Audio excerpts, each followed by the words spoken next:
വിവാദ പരാമർശവുമായി കാന്തപുരം. ഇദ്ദേഹം ഒരു ഇസ്ലാമിക പണ്ഡിതനാണ്.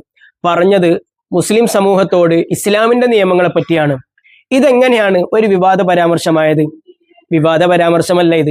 നിങ്ങൾ വിവാദമാക്കാൻ ശ്രമിക്കുന്നു എന്നതാണ് സത്യം. നമ്മുടെ നാട്ടിൽ ഒരുപാട് മതങ്ങളുണ്ട്, മതവിശ്വാസികളുണ്ട്, മതനിയമങ്ങൾ പറയുന്ന ആൾക്കാരുണ്ട്. ഓരോ മതത്തിന്റെ ആളുകളും അവരുടെ മതത്തെപ്പറ്റി പറയുമ്പോൾ നമ്മൾ പോയി തലയിടാൻ നിൽക്കാറില്ല. കാരണം അവരുടെ സമൂഹത്തോട് അവരുടെ നിയമങ്ങൾ അവർ പറയുന്നതിൽ നമ്മൾ എന്തിനാണ് പോയി തലയിടുന്നത്?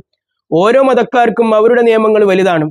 ഇസ്ലാമിന്റെ നിയമങ്ങൾ പറയേണ്ടത് ഇസ്ലാമിക പണ്ഡിതന്മാരാണ്. അത് പറയേണ്ടത് ഇസ്ലാമിക സമൂഹത്തോടാണ്. അത് കൃത്യമായിട്ട് ഉസ്താദ് ഇവിടെ നിർവഹിച്ചിട്ടുണ്ട്. നിങ്ങൾ ഇവിടെ വന്ന് തലയിട്ടു എന്നതാണ് ഏറ്റവും വലിയ പ്രശ്നം. നമ്മുടെ നാട്ടിൽ കുത്തിത്തിരിപ്പുണ്ടാക്കുന്നതും പ്രശ്നങ്ങൾ ഉണ്ടാക്കാൻ നോക്കുന്നതും നിങ്ങളാണ്. നിങ്ങൾ എന്തിനാണ് ഇവിടെ വന്ന് തലയിടാൻ നിൽക്കുന്നത്? നിങ്ങളോട് പറഞ്ഞതാണെങ്കിൽ നിങ്ങൾക്ക് തലയിടാം. നിങ്ങളോട് പറയാത്തൊരു കാര്യത്തെ നിങ്ങൾ വെറുതെ തലയിട്ട് കുളമാക്കേണ്ടതുണ്ടോ? ദയവ് ചെയ്ത് കുത്തിത്തിരിപ്പ് ഇനിയെങ്കിലും ഒന്ന് അവസാനിപ്പിക്കുക. ഇത് നിങ്ങളാരും ഉൾക്കൊള്ളേണ്ട കാര്യമല്ല. ഇസ്ലാമിക സമൂഹം മാത്രം കേൾക്കുകയും അത് അംഗീകരിക്കുകയും ചെയ്യേണ്ടതാണ്. ഇനി മുസ്ലിമീങ്ങൾക്ക് ഇത് പറ്റില്ല എന്നാണെങ്കിൽ അത് ശരിയല്ല. കാരണം ഇസ്ലാമിന്റെ നിയമങ്ങൾ പൂർണ്ണമായി ഉൾക്കൊള്ളുമ്പോൾ മാത്രമാണ് യഥാർത്ഥ മുസ്ലിമാകുന്നത്.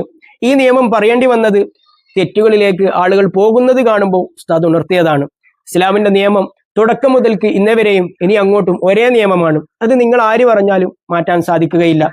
കാരണം ഇസ്ലാം എന്നും ഒരേ നിയമത്തിലാണ്.